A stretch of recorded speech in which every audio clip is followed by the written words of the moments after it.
You ever wake up one morning, look outside your window, and feel your blood boil instantly? That was me. Standing there in my slippers, coffee mug halfway to my mouth, watching the steam rise from it like the last bit of calm I had left. Because right in front of me, on what used to be my peaceful, picture-perfect yard, was a scene that looked like a tornado had touched down overnight. My beautiful, handcrafted yard setup, destroyed. Completely wrecked. The twinkling string lights that I'd spent an entire weekend hanging with my daughter, torn down and lying in a tangled mess across the grass, some bulbs crushed into glittering shards. The wooden reindeer I had built myself, carving every curve and painting it with careful detail, split clean in half, like someone had stomped on it out of pure rage. My welcome sign, the one I made with my little girl, the one she proudly painted with bright colors, snapped right through the middle, hanging by a single splinter of wood. And as I stood there, speechless, trying to understand what I was looking at, the reality hit me like a slap in the face. This wasn't an accident. This was deliberate. Someone had done this on purpose. And the moment that thought crossed my mind, I didn't even have to guess who it was. Because in our neighborhood, when something petty and destructive happened, there was always one name that came up, like a curse whispered under people's breath. Karen. Karen, the self-appointed queen of our HOA. The woman who acted like she owned the entire street, even though she barely paid her dues on time. The same Karen who once filed a complaint because my trash cans were 2 inches too far from the curb. The same Karen who made an entire scene because someone dared to plant pink flowers instead of approved HOA white. Yeah, that Karen. If there was an award for being the most controlling, passive-aggressive neighbor in the entire county, she'd win it by a landslide.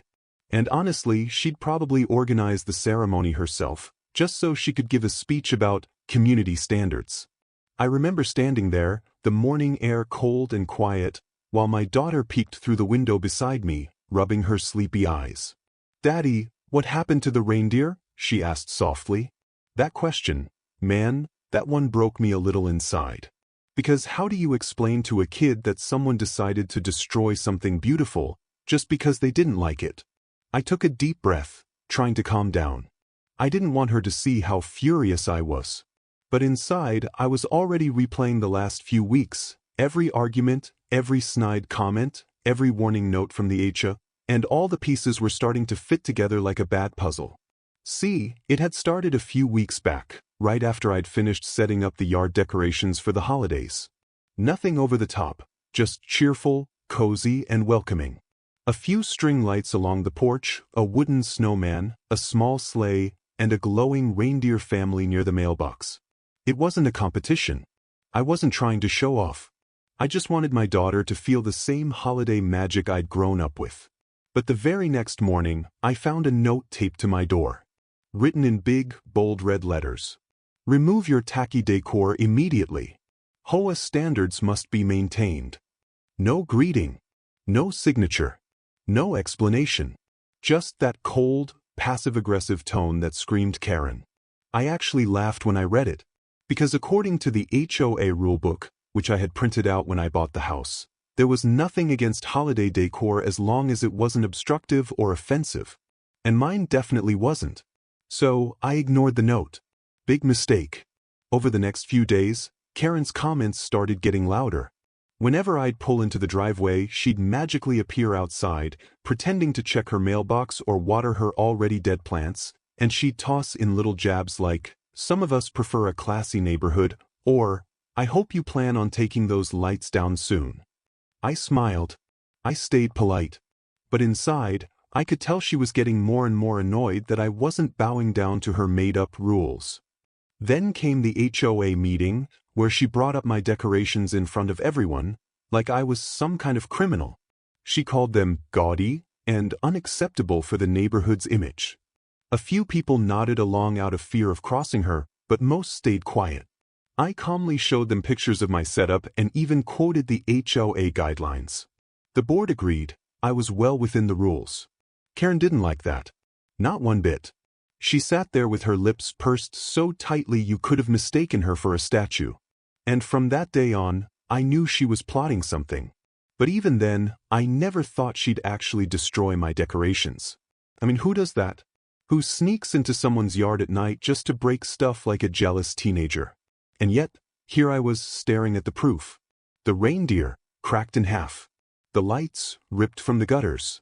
The welcome sign, lying face down in the mud. It wasn't just vandalism, it felt personal. I stepped outside, my breath forming clouds in the cold morning air, and walked slowly through the wreckage. Crunch, crunch. Every step over broken glass made my chest tighten. My daughter's laughter from just a few days ago echoed in my head, the way she had giggled when the lights first flickered on. Now, all that joy had been replaced by anger. And then, as if fate wanted to add insult to injury, I heard the familiar sound of heels clicking against the pavement. I looked up, and there she was. Karen. Coffee in one hand, her little dog tucked under her arm, wearing that smug expression that made you want to scream. She had the nerve to wave at me. "Good morning," she said sweetly, like nothing had happened. "Rough night, huh?" That's when I knew for sure it was her. No hesitation, no guilt, just that fake concern dripping with satisfaction. My blood boiled hotter than my coffee. But I didn't say a word. Not yet. Because while she thought she'd gotten away with it, I knew something she didn't. Just a few days earlier, I had installed brand new security cameras, high definition, motion activated, with night vision. And if my gut was right, those cameras had captured everything. So, while Karen stood there smirking, pretending to care, I looked her right in the eye and said quietly, "Yeah, rough night. But I think I'll get to the bottom of it pretty soon." Her smile twitched, just for a second. And in that tiny moment, I knew the game had just begun. Karen wasn't just any neighbor. Oh no. She was the neighbor, the kind everyone in the cul-de-sac whispered about behind closed doors, the one you prayed wouldn't notice you trimming your hedges on a Sunday or accidentally leaving your car parked facing the wrong direction overnight. She wasn't the kind of person who minded her own business. She was the kind who made it her business to mind yours. Every morning, like clockwork, Karen would emerge from her beige two-story house with the precision of a drill sergeant. Clipboard in one hand, a bright pink tape measure dangling from her wrist, and that tight, self-satisfied smile plastered on her face. The kind of smile that didn't reach her eyes. The kind that said, "I'm better than you and I'm about to prove it." She'd march down the sidewalks like she owned them, inspecting lawns, fences, and flower beds like she was on a one-woman mission to maintain neighborhood purity. You could practically hear military music playing every time she turned the corner. "Too many garden gnomes," she'd mutter at old Mrs. Jenkins' yard. "Unapproved paint color," she'd note about the Smiths' newly painted mailbox. And if she saw a toy left on someone's driveway, oh, forget it. That was a safety hazard. She'd jot it down on her clipboard with dramatic flair like she was writing someone's death sentence. I once saw her measuring her neighbor's grass with her tape measure. Her grass. She stood there, bent over with her little ruler, counting inches like it was the most important task in the world. And the crazy part? She didn't even live on that side of the street. The woman was obsessed with the HOA rulebook, like it was the Bible of suburban law. She quoted it like scripture, word for word. Article 3, Section 2b clearly states no trash receptacle may remain curbside past 10 p.m. Yeah, she actually said that, to my face, because I took mine out a few minutes early. And the moment you challenged her, she'd pull out her ultimate weapon, that icy, passive-aggressive tone. Well, if everyone started bending the rules, then where would we be, Some of the neighbors tried to reason with her. Others just avoided her entirely. But me? I made the mistake of thinking she could be reasonable. Spoiler alert, she wasn't. When the holidays rolled around, I decided to decorate my yard. Nothing extravagant, nothing wild, just something cheerful to lift the mood. My daughter and I had been through a tough year, and we wanted to bring a little light, a little warmth, to the neighborhood. We hung warm white lights along the roofline, strung a few around the trees, and placed a wooden snowman beside the porch. I built a wooden sign that said, "Joy to the neighborhood," in rustic lettering, painted by hand. The centerpiece was a small, handcrafted snowman family my daughter helped paint, each one smiling with little scarves and hats. It looked cozy, wholesome, festive. But apparently, to Karen, it was the visual equivalent of graffiti. The very next morning, as I was sipping my coffee, I saw her marching down the sidewalk, clipboard in hand, lips pursed, that judgmental squint in her eyes like she'd spotted a crime scene. She stopped right in front of my yard, put one hand on her hip, and tilted her head. I could practically hear her thoughts. Unacceptable. Offensive. Against the aesthetic harmony of the neighborhood. I watched from behind the curtains as she started taking photos. Not one, not two, like 15 pictures from different angles. It looked like she was documenting evidence for a federal investigation.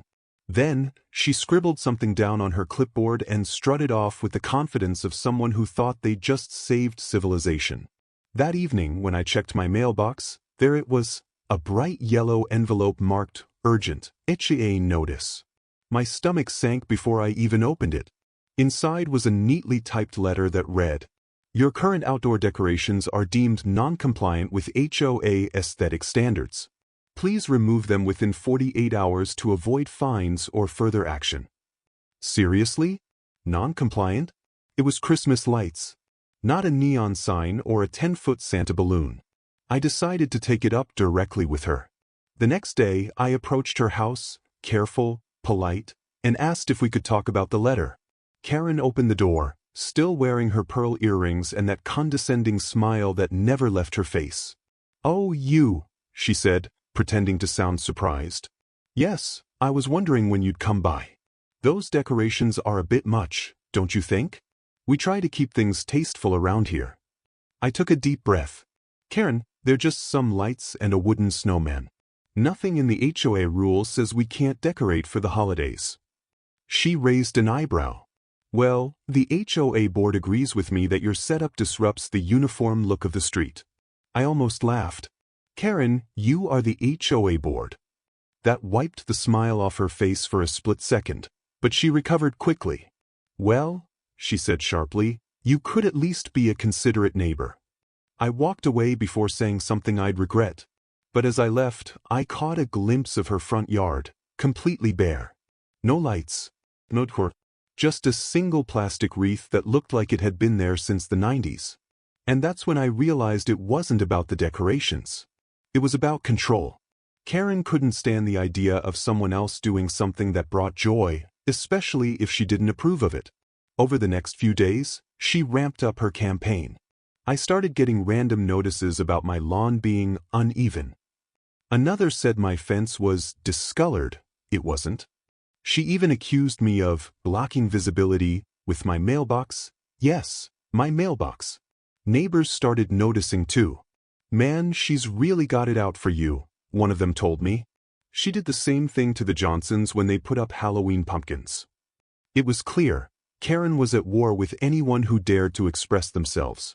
So when she called my yard an eyesore, I knew exactly what she meant. It wasn't about beauty, it was about her power, her control, her need to make everyone around her follow her version of perfection. But what Karen didn't know was that I wasn't the type to roll over. Because this time, I wasn't going to back down or quietly take down my decorations. This time, I was going to stand my ground. And as she glared at my yard from across the street, sipping her overpriced latte with that judgmental stare, I gave her a friendly wave and said under my breath, "Let's see who wins this round, Karen." Little did I know, that round was about to turn into a full-blown neighborhood war. It all started the night she left that note on my door. Written in bright red marker, all caps, underlined twice like she thought she was the sheriff of the suburbs. "Remove your tacky decor immediately. HOA standards must be maintained." No hello, no signature, no explanation.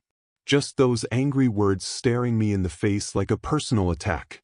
I stood there holding the note, half amused, half furious. I even checked the envelope for fingerprints. I'm kidding, but honestly, it wouldn't have surprised me if she'd licked it just to make her mark. I decided to laugh it off. I wasn't going to let her petty control issues ruin my holiday spirit. So I put the note on my fridge like a badge of honor. But deep down, I knew this wasn't over. Karen never lets things go. A few days passed peacefully, or so I thought. Every evening, I'd come home from work, plug in the lights, and watch my daughter's eyes light up with joy. The neighborhood kids loved it too. Some even stopped by to take pictures.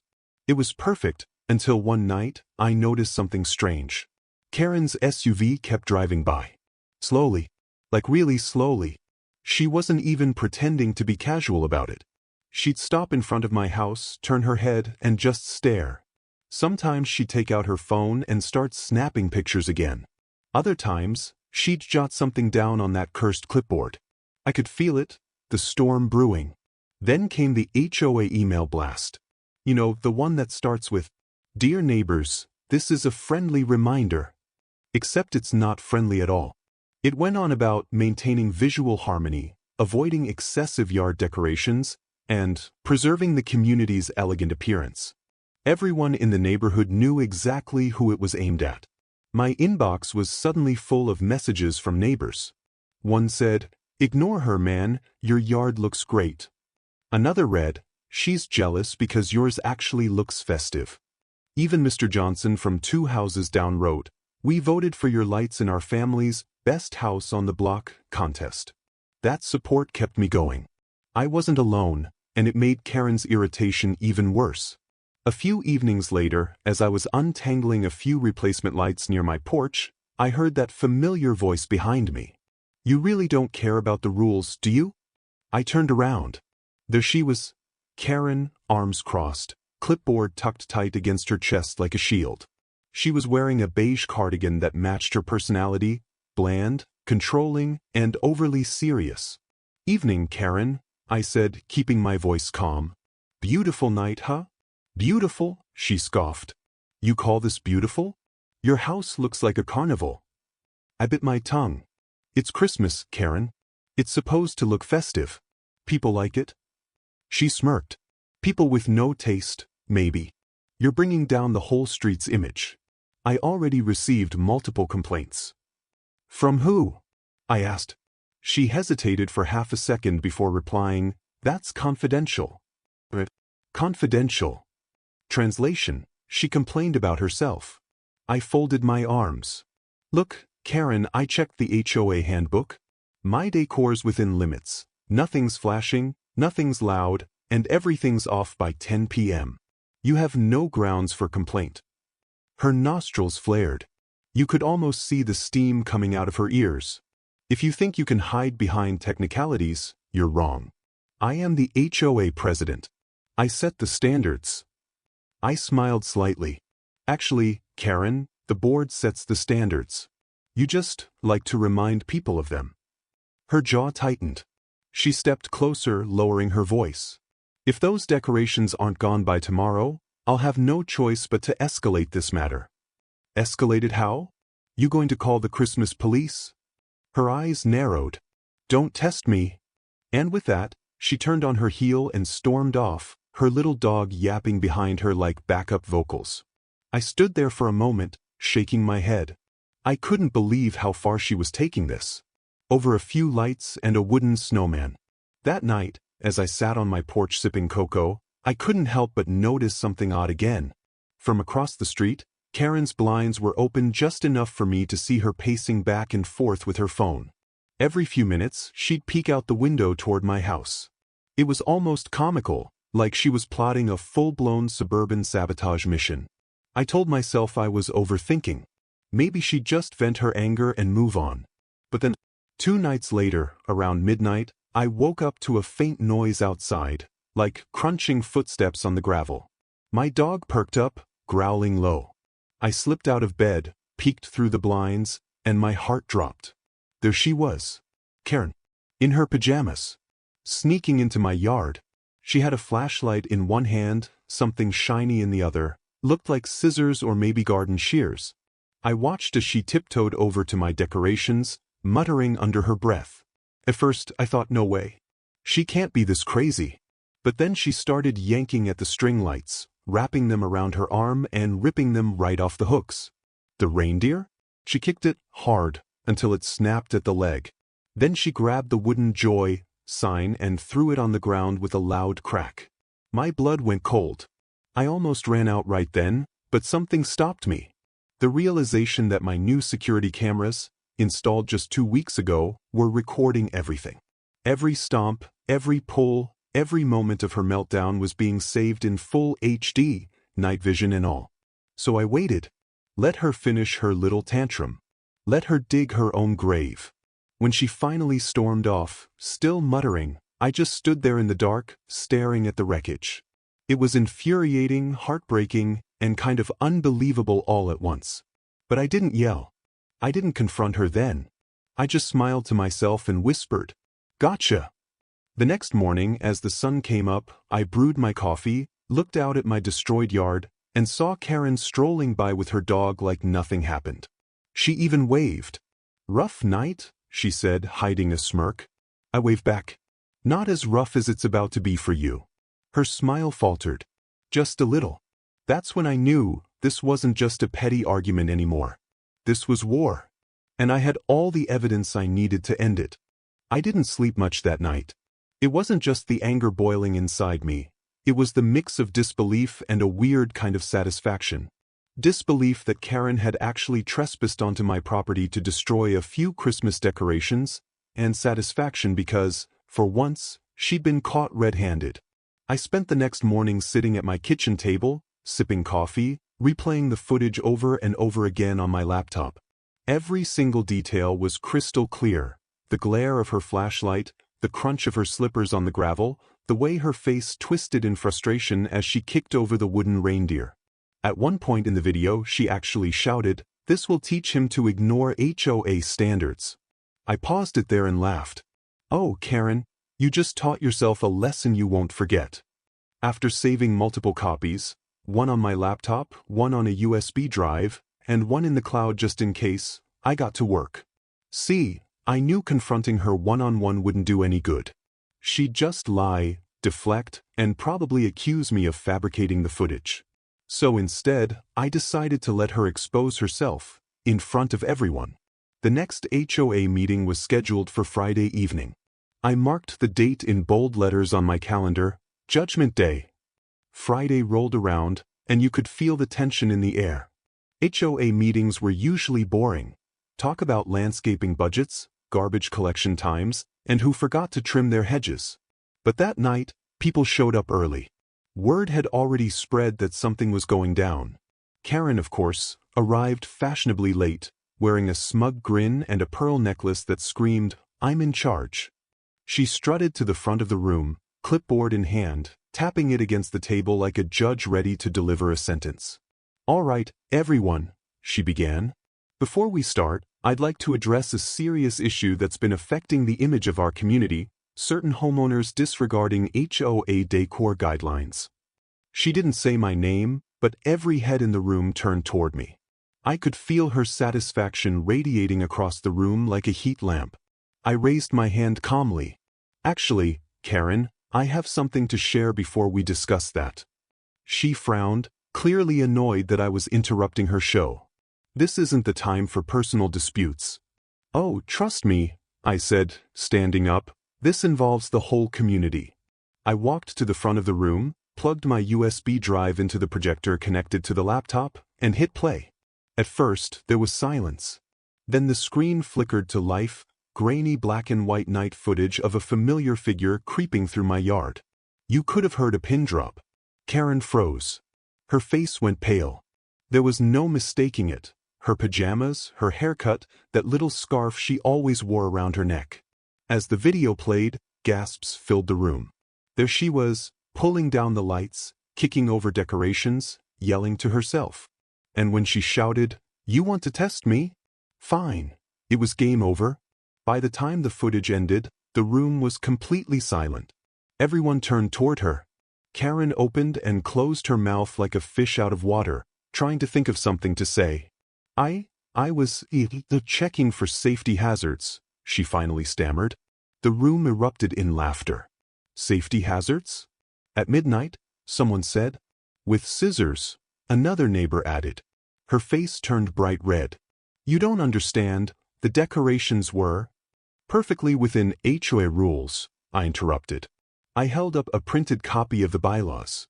I checked twice. Even the HOA treasurer, a quiet older man named Bill, spoke up. "Karen, this is unacceptable. You trespassed on private property and destroyed someone's belongings." I was acting in the neighborhood's best interest, she snapped. No, I said calmly, you were acting in your interest. You thought you could bully people because you have a title. Well, not anymore. That's when I pulled out the printed damage estimate. I had already gotten quotes for replacing everything she destroyed. You're going to pay for the damages, Karen. And you're going to apologize. Publicly. She glared at me, trembling with anger. You can't force me to. Actually, interrupted another board member, he can. And as of right now, we're voting to remove you as HOA president. The vote took all of 30 seconds. 5 hands went up, 0 against. Just like that, Queen Karen had been dethroned. After the meeting, neighbors came up to me one by one, patting me on the back, laughing, shaking their heads.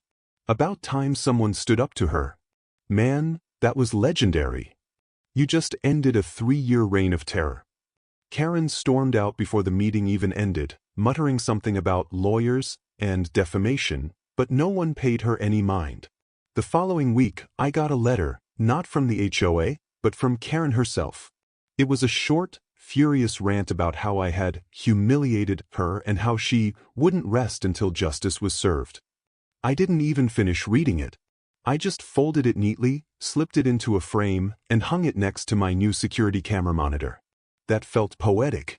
A few days later, I noticed something strange, a big white "for sale" sign planted right in her front yard. At first, I thought it was a joke. But nope, it was real. Karen was selling her house. Turns out, after losing her position and becoming the talk of the neighborhood, she couldn't handle the humiliation. The same neighbors who once tiptoed around her now ignored her completely. No one waved, no one smiled, and her self-appointed power faded overnight. The neighborhood had never felt lighter.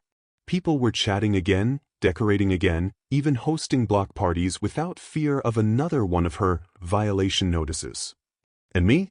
I rebuilt everything she destroyed. This time even better, brighter lights, a new wooden reindeer, and a sign that read, "Joy to the neighborhood, except you, Karen." Okay, maybe that last part was just in my head. But hey, a man can dream. As for the cameras? Oh, they're staying up. Because if this whole ordeal taught me one thing, it's that when you live next to a Karen, always keep the cameras rolling. You know that feeling when justice finally catches up with someone who's been untouchable for way too long? Yeah, that's exactly what the neighborhood felt like in the weeks after Karen's little empire crumbled. 4 years, she'd ruled our street like some suburban dictator, clipping fines to doors, tattling to the HOA board about people's fences, even measuring driveway cracks. But once the video of her midnight rampage spread around, everything changed. It wasn't just the HOA meeting that ended her reign. Oh no, it went viral in our own community app. See, one of the neighbors had recorded the footage on their phone during the meeting and uploaded it to the neighborhood forum with the caption, "HOA president caught vandalizing member's yard." Within hours, the post blew up. Everyone in the neighborhood, and even from nearby communities, had something to say. People who'd once feared her started sharing their own Karen horror stories. She fined me $100 for having pink flowers instead of red. She told my kids their bikes lowered property value. She called animal control because my dog barked twice during the afternoon. It was like opening Pandora's box. The more people spoke up, the more you realized just how much control she tried to have over everyone's lives. About a week after the meeting, I noticed Karen's perfect little lawn was starting to slip. No more freshly edged grass. No more obsessively clean driveway. Her mailbox paint was even chipping, a crime she would have written someone else up for in a heartbeat. She stopped coming outside altogether. The same woman who once strutted around like she owned the street now peeked out from behind her blinds like a ghost haunting her own house. Then came the day that officially ended her hold on the neighborhood, the for sale sign. It just appeared one morning. Big, bold letters, "For sale, by owner." At first, people thought she'd do what Karen always did, make a dramatic exit, maybe even file a few complaints before she left. But this time, she was silent. Completely silent. A few days later, a real estate agent's car showed up, and I couldn't resist watching from my porch. Karen came out in her usual pink cardigan, holding a folder full of papers, and started walking the agent through her property. You could tell she was trying to act professional, chin high, fake smile plastered on, but her confidence was gone. She pointed at the yard, the porch, the freshly painted trim, but even from across the street, I could see her expression twist when the agent asked something that clearly stung. Apparently, word had gotten around. No one wanted to buy Karen's house. One couple showed up for a tour but left after 5 minutes. Another guy parked, took one look at the place and said, "Wait, this is that house from the video, right?" and just drove off. Every open house turned into a running joke. Kids started calling it the Karen house. Even the mailman smirked every time he walked past. For someone who obsessed over appearances, this was the ultimate punishment. Meanwhile, the HOA had completely transformed. After Karen's removal, Bill, the quiet treasurer, became interim president.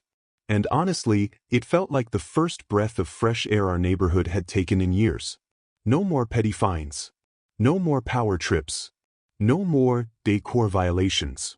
People actually started enjoying living there again.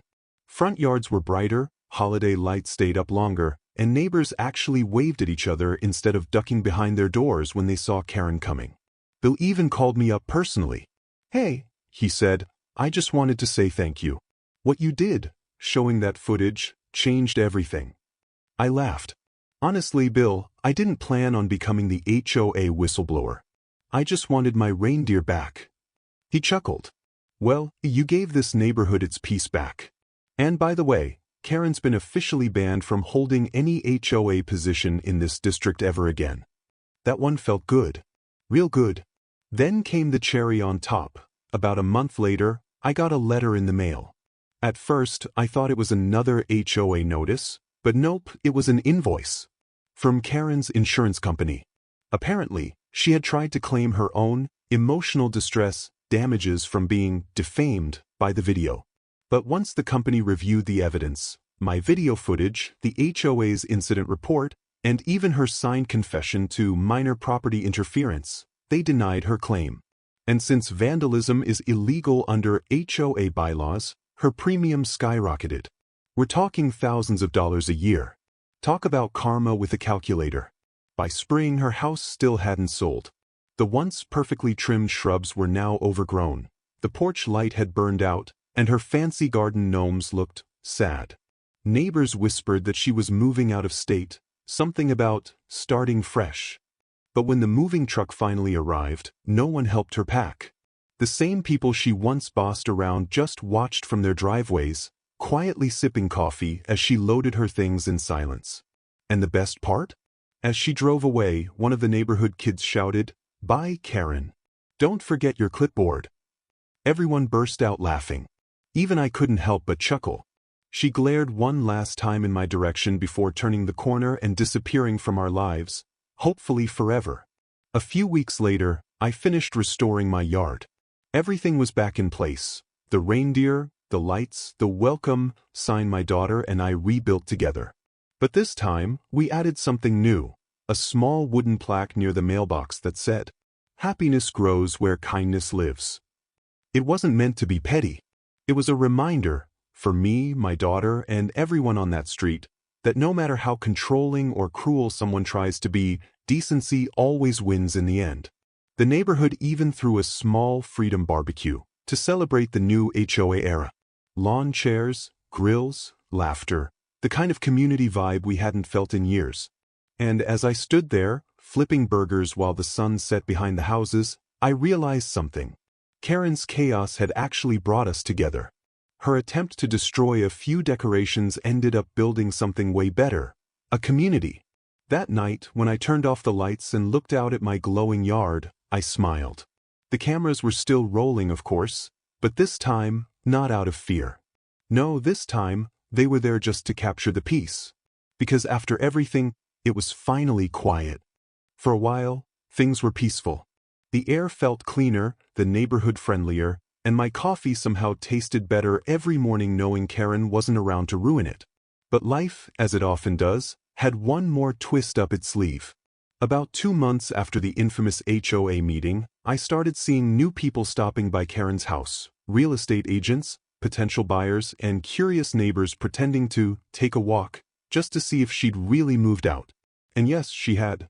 Her house was empty, the blinds drawn, the yard, once obsessively maintained, now sprinkled with weeds. The silence coming from her property felt almost healing. That is, until one Thursday afternoon. I was in my garage, tuning up my lawnmower, when I heard a car pull up next door. Curious, I peeked through the window and froze. There she was. Karen. Back in the neighborhood like a bad sequel no one asked for. She wasn't dressed in her usual polished attire this time. No pearl necklace, no pressed blouse.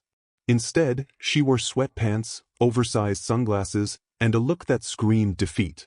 She stepped out of the car, walked to the for sale sign, and ripped it out of the ground with one quick yank. Then she stood there, staring at her empty porch for a long minute, before letting out a deep sigh and trudging inside. Apparently, the sale hadn't gone as planned. Later that evening, I ran into Bill, the quiet HOA treasurer, while putting out my trash bins. "Hey," I asked casually, "Karen back?" He chuckled. "Oh yeah. Turns out her house didn't sell. The market's cooled down, and no one wanted to pay her asking price, not with her reputation." I laughed. "Reputation? Buddy," he said, lowering his voice. "Everyone in town knows about the video. It spread. Someone uploaded the HOA meeting clip to Facebook, and it went viral. We're talking hundreds of shares." I nearly dropped my trash bag. "What? That video's online." "Oh yeah," Bill said, grinning. Title was something like HOA President Caught on Camera Destroying Neighbor's Decorations. Classic. For the first time, I felt a mix of guilt and satisfaction. I hadn't uploaded it, but whoever did, well, they gave the internet a holiday miracle.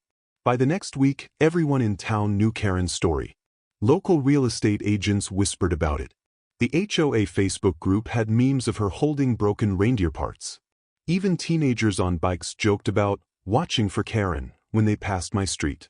She had become the neighborhood legend, for all the wrong reasons. Then came the real twist. About a month later, a moving truck finally pulled up to her driveway.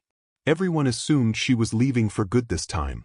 But instead, out came another family, a cheerful couple and their 2 kids. Karen wasn't moving out. She was renting her house. That's right. The woman who once lectured everyone about HOA image standards and homeowner responsibility had officially become a landlord. And the tenants she picked? Let's just say they weren't exactly the quiet, HOA-approved type. Within the first week, they had 3 cars parked on the lawn, a giant inflatable dragon in the front yard, and a weekend barbecue that could be heard 2 blocks away. I was sitting on my porch watching it all unfold with a bowl of popcorn when Bill walked by again. "Enjoying the show?" he asked. "Oh, more than you can imagine," I said, trying not to laugh as one of the new tenants set up speakers the size of refrigerators. Karen showed up that Sunday, stomping up their driveway like she was still in charge. I couldn't hear everything, but I caught bits and pieces of her shouting, noise violation, grass damage, property value. The new tenant, a big guy with a friendly but no-nonsense attitude, crossed his arms and said loud enough for everyone to hear, "Lady, we're paying you rent. You don't tell us what to do anymore." And that was that. She stood there, speechless, before storming back to her car and peeling out of the neighborhood. Oh, poetic justice. Weeks passed, and Karen's visits grew less and less frequent. Eventually, she stopped coming altogether. Her tenants, meanwhile, became part of the community. They helped mow lawns, joined block parties, even donated decorations for the annual holiday display. Ironically, the same spot where Karen once tore everything apart was now the centerpiece of our neighborhood's biggest Christmas celebration yet. And guess who got to light the first strand of holiday lights that year? Yours truly. When I flipped the switch and the whole street glowed with color, people cheered. It wasn't just about the lights, it was about what they symbolized. Freedom from control. Unity. The end of Karen's reign of pettiness. Standing there, I couldn't help but grin. I thought about that night. The flashlight, the broken reindeer, the snapped sign. Back then I felt powerless. But now, watching everyone laugh and celebrate, I realized something. Karen had lost not just her position, but the respect of an entire neighborhood. Karma hadn't just visited her, it had moved in next door. A few months later, I got a postcard in the mail. No return address, but the handwriting was unmistakable. Said, "Hope you're happy. You ruined my life." Hey. I laughed so hard I nearly spilled my coffee. Did I ruin her life? She ruined her own. I just happened to install the right camera at the right time. So I did what any reasonable person would do. I framed that postcard right next to her first angry HOA violation letter. A little collection I like to call the Karen Chronicles. Sometimes, when I walk by that wall of framed chaos, I smile. Because no matter how peaceful things get, it's a reminder that standing up to a bully, no matter how small the act, can change everything. And every holiday season, when the new family next door helps me hang up the lights, we always add one extra decoration, a little wooden reindeer, painted gold. It stands right at the front of my yard, facing Karen's old house, as if guarding it. A silent reminder of what happens when someone tries to dim another person's joy. Because in the end, the lights always win. It's funny how quickly things change once the source of stress disappears. For years, our neighborhood had lived under what we jokingly started calling Karen's kingdom. Every little thing had been a rule, a complaint, or a passive-aggressive note taped to someone's mailbox. But after she left, it was like a heavy fog finally lifted. The first weekend after her official departure, something magical happened. And no, I'm not exaggerating. People came outside. Not to mow lawns or check mail, but to talk. Neighbors who used to avoid eye contact were now laughing together on driveways. Kids were playing soccer in the cul-de-sac again. Music was playing from someone's porch. For the first time in years, our neighborhood felt like a neighborhood, and all it took was removing one person who thought she owned it. A week later, we had our first HOA meeting under new leadership. Bill, the quiet treasurer who had stood up to Karen during the confrontation, had been voted the new president. And the difference was night and day. "All right, everyone," Bill said, standing at the front of the room with a warm smile. "No clipboards, no fines today. We're just here to rebuild trust." People actually laughed. You could feel the relief in the room. He continued, "We're rewriting a few of the HOA rules. Not to control, but to support. No more nonsense about holiday decor or lawn height. The only thing we're enforcing from now on is respect for each other and for our community." The whole room erupted in applause. Then, something unexpected happened. Bill turned toward me and said, "And I think we owe a special thanks to the man who started all this, who had the guts to stand up and say enough is enough." Before I could protest, everyone started clapping. Someone even shouted, "Speech! Speech!" I stood up, probably blushing like crazy, and said, "What?" I didn't exactly plan to start a neighborhood revolution. I just wanted to keep my reindeer in one piece. Laughter filled the room. "But seriously," I continued, "Karen might have tried to control us, but she ended up teaching us something valuable, that a community isn't about power. It's about people." Bill smiled. "Well said." And just like that, the HOA, once a tool of fear, became something useful again. Over the next few months, things got even better. One family started a weekend barbecue tradition, open invitation to the whole block. Someone else organized a garage sale where people traded old tools and decorations. Kids painted sidewalk murals. And the holidays? They turned into full-blown celebrations. Remember that small wooden reindeer Karen broke? I remade it, with a little twist. This time, I carved it with the word hope across its base and placed it in the middle of the yard for everyone to see. It became a bit of a mascot. Every Christmas, someone new volunteered to host it in their yard, adding their own decorations, a scarf, some glitter, a wreath. It was like the symbol of our neighborhood's comeback. But one of the most touching moments came from an unexpected place. About a month after everything settled down, a woman named Mrs. Thompson, one of the oldest residents in our neighborhood, stopped by my house with a plate of cookies. "You know," she said, "for years I thought about moving away. Karen made it miserable here. But you reminded us that standing up to bullies matters." I smiled and thanked her, but what she said next really stuck with me. Community isn't about rules. It's about how we make each other feel. And lately, it feels like home again. That hit me harder than I expected. Of course, every good story needs a funny ending, and ours came during the next holiday season. We were setting up for the neighborhood Christmas light competition. Yes, the same one Karen used to supervise. This time, though, it was all in good fun. People were competing to make each other laugh, not to win some meaningless HOA award.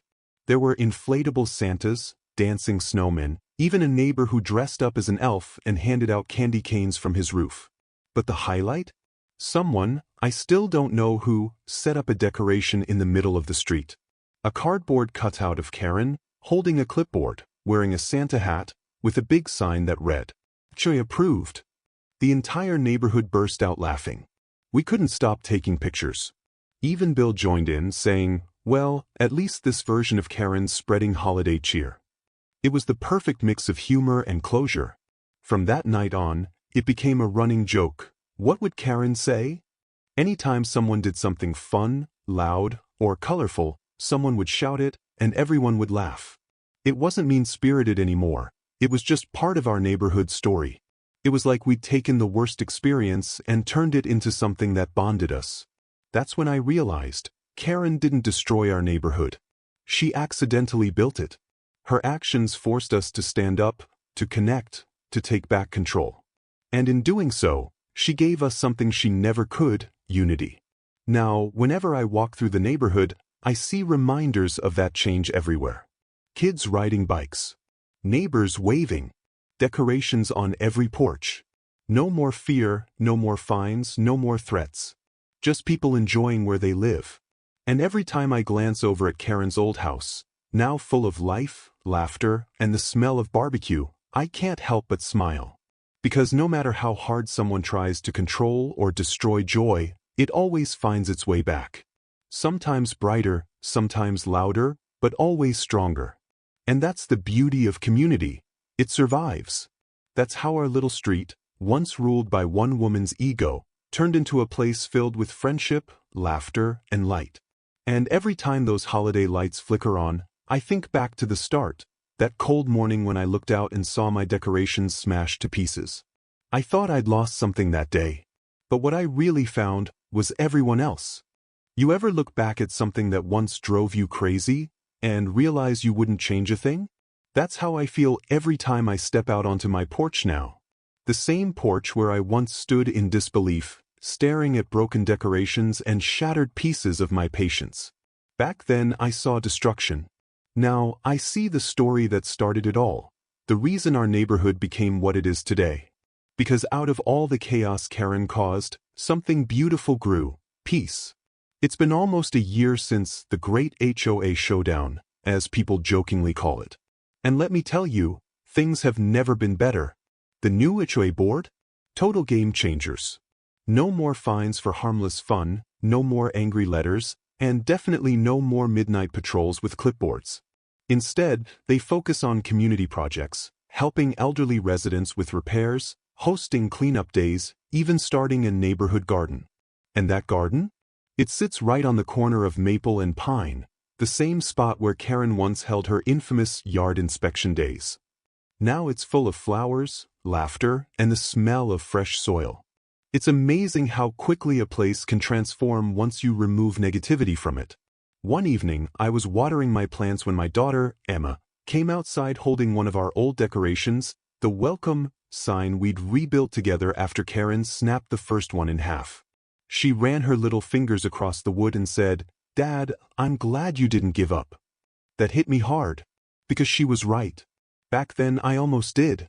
I almost packed away the decorations, avoided the meetings, and just accepted the HOA's bullying. But standing up wasn't just about me anymore. It was about showing her that you don't have to stay quiet when someone tries to take your joy. I crouched down and smiled.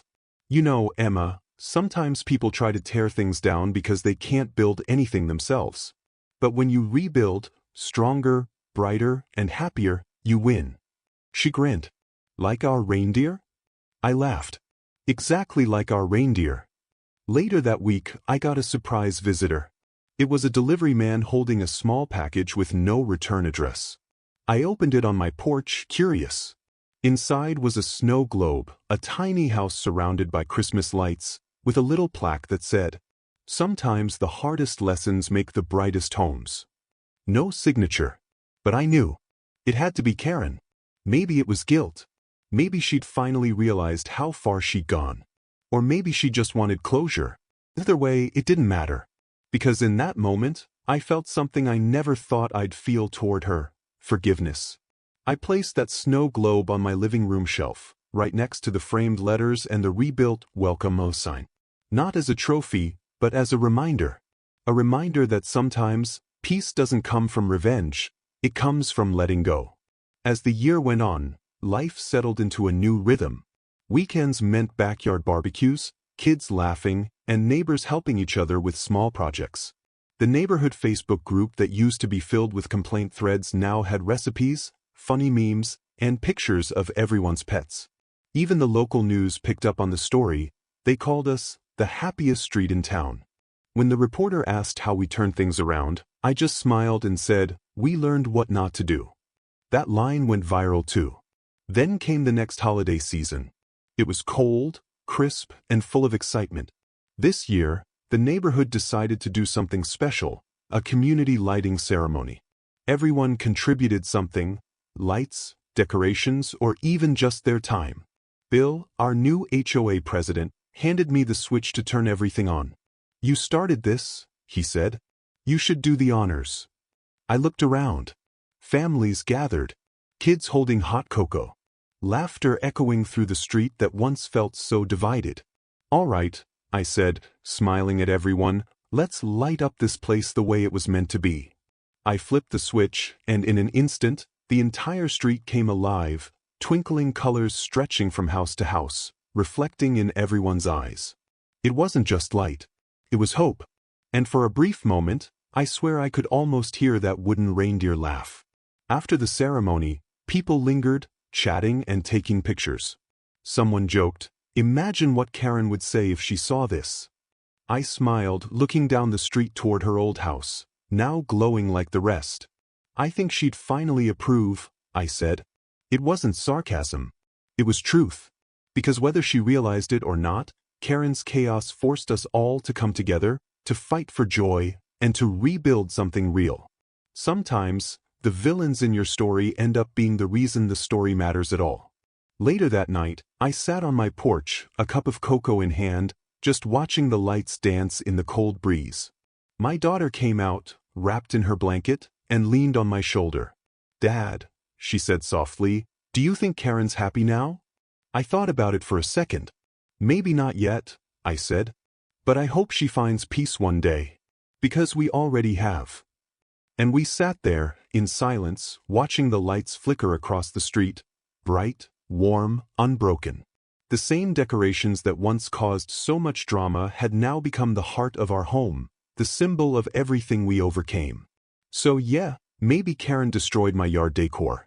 But in the end, that wasn't the real story. The real story was how our neighborhood learned to rebuild, not just our lawns, but our lives. And as the snow began to fall that night, I realized something that stuck with me ever since. You can fix a broken decoration.